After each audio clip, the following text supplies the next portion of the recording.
నమస్తే, నేను కవిత. Welcome to I dream.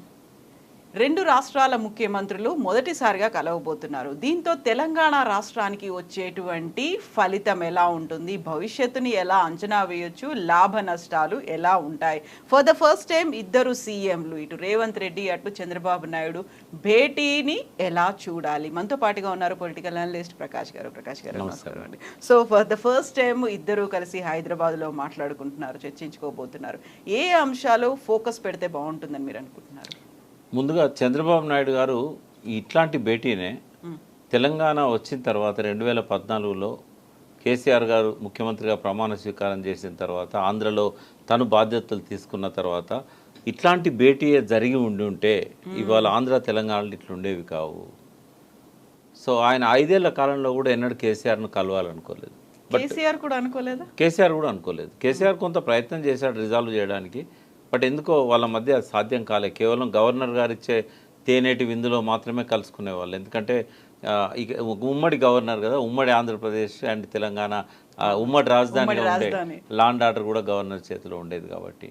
But ఆయన ఒక మంచి వైజ్ డిసిషన్ ఏం తీసుకున్నాడంటే 2-3 ఏళ్ల తర్వాత ఇమ్మీడియట్గా అక్కడ క్యాపిటల్ బిల్డ్ చేయడానికి ఇక్కడ నుంచి ఆయన అక్కడికి షిఫ్ట్ అయిపోయాడు. 10 ఏళ్ళు ఉంది కదా అని చెప్పి సెక్రటేరియట్లో చక్రం తిప్పడానికి ప్రయత్నం చేయలేదు. It was a good decision. But next elections అయిన తర్వాత జగన్ అండ్ కేసీఆర్ భేటీ ఇమ్మీడియట్గా జరిగింది. సేమ్ రేవంత్ రెడ్డి గారు చంద్రబాబు ఎట్లయితే కలుసుకుంటున్నారో అట్లాంటి భేటీ జగన్తో జరిగింది. 3 సార్లు కూడా కేసీఆర్ ఇంటికే జగన్ వచ్చాడు.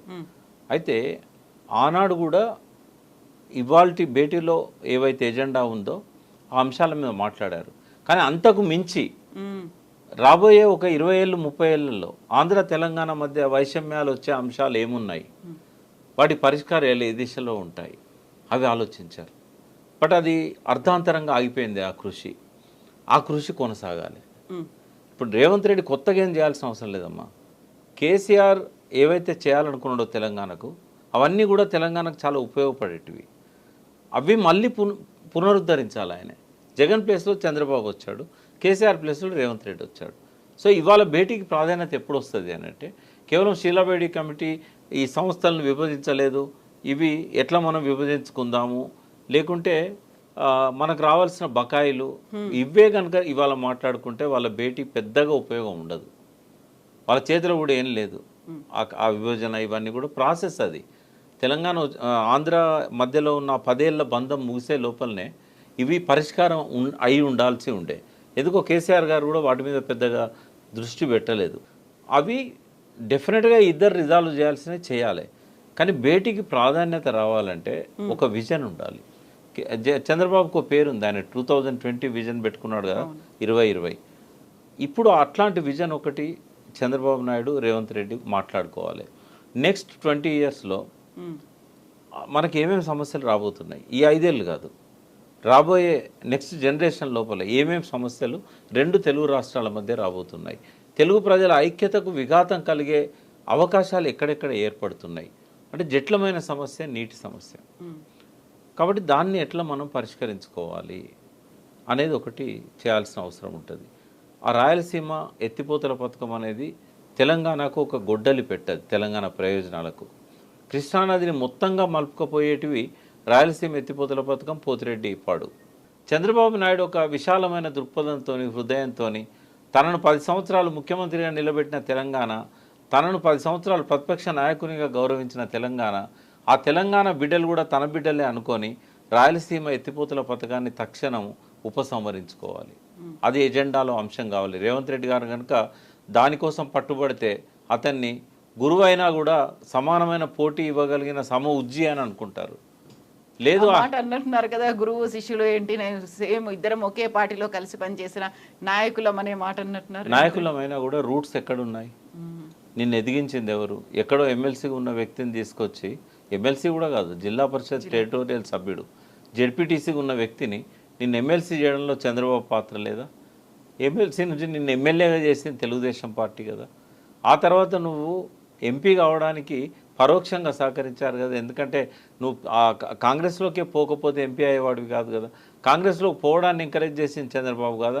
పీసీసీ అధ్యక్ష పదవి చంద్రబాబు దయతోనే కదా మనకు వచ్చింది.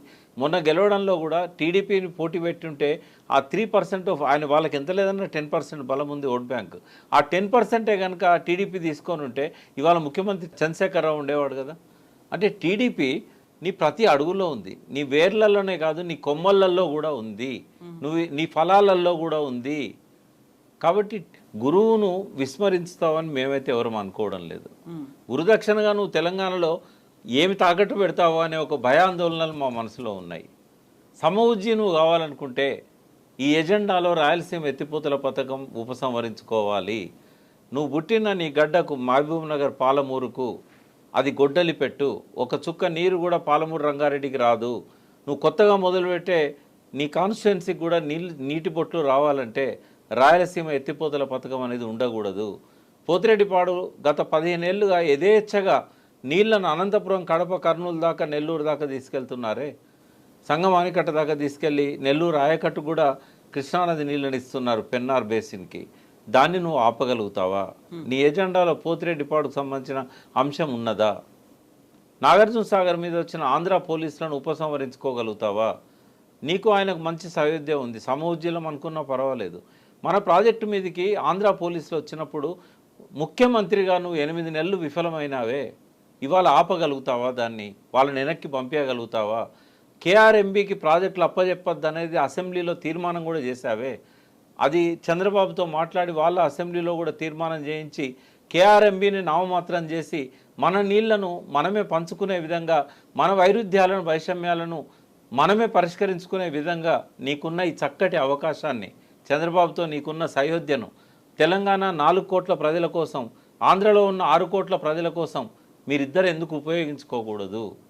కుచితమైన కుట్రలతోని కేవలం ప్రజలను మభ్యపెట్టడానికి ఆ పొత్తు మీది ఏదైతే ఉంటుందో అది ఇక ముందు కొనసాగించాల్సిన అవసరం లేదు. ఇవాళ ఇద్దరు ముఖ్యమంత్రులు అయినారు, 4 ఏళ్ల దాకా పదవిలో ఉంటారు. మీ సయోధ్యను మీరు ప్రజల కోసం ఉపయోగించండి. తెలంగాణ అభివృద్ధి కోసం మీ ఎజెండాలో అంశాలను చేర్చండి. ఇవన్నీ నామినల్, ఇవి రొటీన్గా జరిగిపోయేటి. వాటి కోసమే భేటీ అయితే ఆ భేటీకి ప్రాధాన్యత లేదు. 2 ఫోన్ కాల్స్తో మాట్లాడుకుంటే సరిపోయేటి అవి. అది కాకపోతే సీఎం హోదాలో ఇక్కడికి రావడం కానీ, సీఎం హోదాలో రేవంత్ రెడ్డి ఆతిథ్యం ఇవ్వడం కానీ అది జరగకపోయేది కదా. అంటే ఒకటి దీనిలో ఒక హిడెన్ ఎజెండా నాకు కనబడుతూ ఉంది. నిన్న నేను సరిగ్గా అదే సమయంలో జూబ్లీహిల్స్ నుంచి సికింద్రాబాద్ పోతున్నాను. ఊరేగింపు దారి కూడా అదే. ఆ జెండాలు కానీ, ఆ స్వాగతాలు కానీ ఇవన్నీ చూస్తే ఏంటంటే మళ్ళీ తెలంగాణలో ఈ గత 2 ఎలక్షన్లలో పోటీ చేయని టీడీపీ మళ్ళీ విజృంభించబోతుంది అనే ఒక సంకేతం మాత్రం మాకు కనబడ్డది. అది సాధారణ స్వాగతం కాదు. అది బేగంపేటలో తను దిగడం, అక్కడి నుంచి ఊరేగింపుగా తెలుగుదేశం ఆఫీస్కు రావడం, అంటే ఇది ఒక వేరే రాష్ట్ర సీఎంకు ఇక్కడ ప్రోటోకాల్ ప్రకారం స్వాగతం పలికినట్టుగా లేదు. అది పార్టీని బలోపేతం చేయడానికి ఒక సంకేతాన్ని తను ప్రజలకు, టీడీపీ కార్యకర్తలకు తను ఇచ్చాడు. అది రేపు ఒక కూటమిలాగా ఇక్కడ మళ్ళీ రాబోతున్నది. జనసేనకు కూడా పవన్ కళ్యాణ్కి ఇచ్చిన స్వాగతం కొండగట్టులో కానీ, కొండగట్టుకు పోతున్నప్పుడు కానీ ఆయన ఇక్కడ మాట్లాడిన విషయాలు, వాళ్ళ అనుచర వర్గం చేస్తున్న హడావిడి, ఇదంతా చూస్తే సైలెంట్గా మళ్ళీ మోడీ సహకారంతో ఈ కూటమి ఇక్కడికి రాబోతున్నది.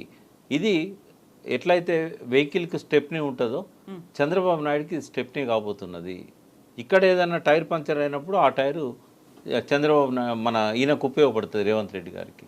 అయితే ఇక్కడ ఇంకొక పార్టీ లేకుంటే కూటమి బలపడబోతోంది అనుకున్నప్పుడు, తెలంగాణలో ఇంకో పార్టీ మళ్ళీ రెజ్యూనేట్ అవుతోంది అనుకున్నప్పుడు థ్రెట్ అనేది రేవంత్ రెడ్డికి కూడా ఉంటుంది కదా, కాంగ్రెస్ పార్టీకి కూడా ఉంటుంది కదా. అక్కడ రేవంత్ రెడ్డికి ఒక హిడెన్ ఎజెండా ఉంటుంది, వాళ్ళతో ఒక హిడెన్ అండర్స్టాండింగ్ ఉంటుంది. ఇక్కడ కనుక ఆయన పదవికి ప్రమాదం ఏర్పడ్డప్పుడు ఆ కూటమి ఈయన భుజాల మీద పెట్టుకొని లేపుతుంది. కాబట్టి అది స్టాండ్ బై రేవంత్ రెడ్డికి అది ఒక స్టెప్నీ లాగా పనికొస్తుంది.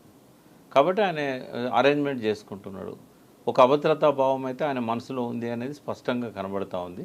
అభద్రతా భావంలో నుంచే ఈ ఆలోచనలన్నీ వస్తూ ఉన్నాయి. కాబట్టి అతను భవిష్యత్తులో ఇక్కడ ఏదైనా థ్రెట్ ఉంటే మాత్రం ఆ కూటమి ద్వారానే ఆయన మళ్ళీ ముందుకు వస్తాడు, ఆ కూటమికి నాయకత్వం వహిస్తాడు. ఒకటే ఏంటంటే పట్టుదల అనేది ఉండాలమ్మా, కానీ అది ప్రజలకు ఉపయోగపడే విధంగా ఉండాలి తప్ప తన సీటు కోసమే కాదు కదా. ఇప్పుడు రేవంత్ రెడ్డిని ఇంకా 10 సంవత్సరాలైనా మాజీ సీఎం అని అంటారు, ఒకవేళ పదవి లేకపోతే. ఇంకో 10 ఏళ్ళు పరిపాలన చేసినా మాజీ సీఎం అని అంటారు, తేడా ఏముండదు. నువ్వు 10 ఏళ్ళు ఆ సీట్లో కూర్చున్నావా 10 నెలలు కూర్చున్నావా అనేది ముఖ్యం కాదు, నువ్వు కూర్చున్న సమయంలో ఏం చేసావు అనేది కౌంట్ అవుతుంది. కేసీఆర్ దిగిపోయాడు, కానీ కేసీఆర్ ఏం చేసిండు అనేది ప్రజల మనసుల్లో ఉంటుంది. తప్పులు ఉండొచ్చు, కానీ ఎప్పటికి చిరస్థాయిగా మిగిలేది ఏంటంటే చెరిపేయలేని చరిత్ర కేసీఆర్ తెలంగాణ రాష్ట్ర సాధన.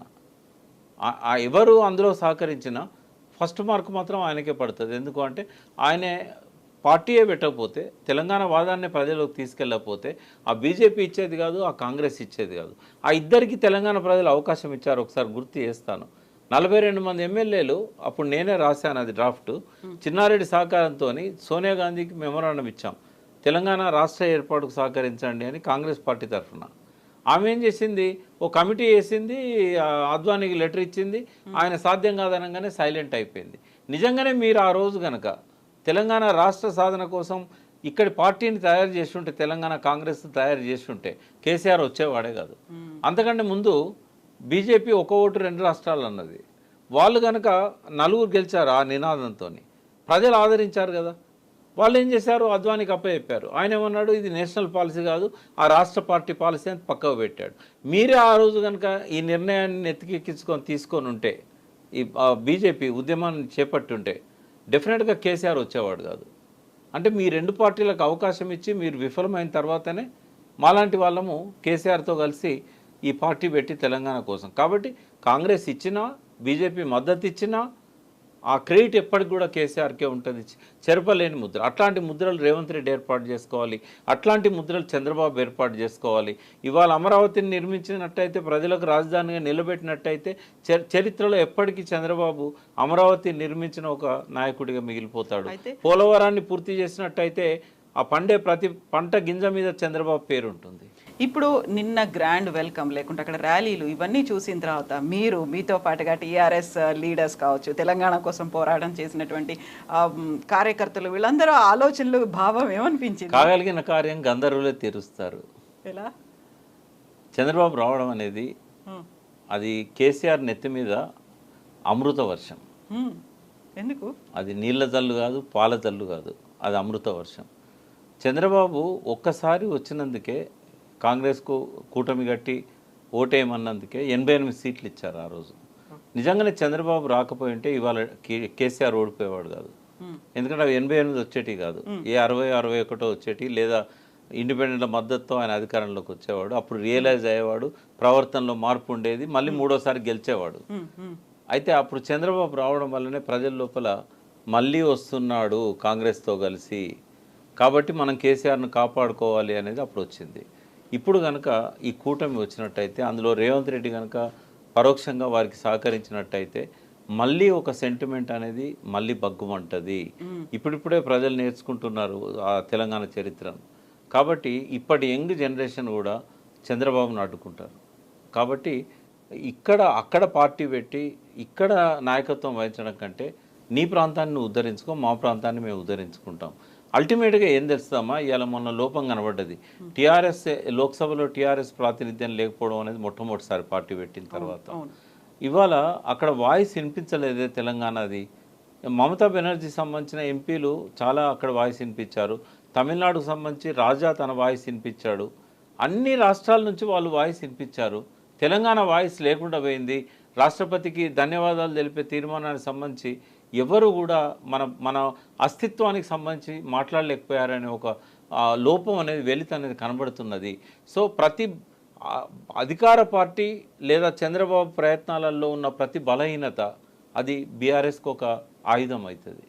కాబట్టి ఆయనకు రెడ్ కార్పెట్ పరిచి ఇవాళ ఏదైతే తెలంగాణకు ఆహ్వానిస్తున్నారో ఖచ్చితంగా అది తెలంగాణ సెంటిమెంట్ని మరొకసారి ప్రజ్వలింపజేస్తుంది. అది కేసీఆర్ పనిని సగం పనిని సుగమం చేసి ఆయనను మళ్ళీ అధికారంలోకి తీసుకురావడానికి ఇదొక మంచి మార్గం అవుతుందని నేను అనుకుంటున్నాను. Yes, Prakash garu, thank you so much.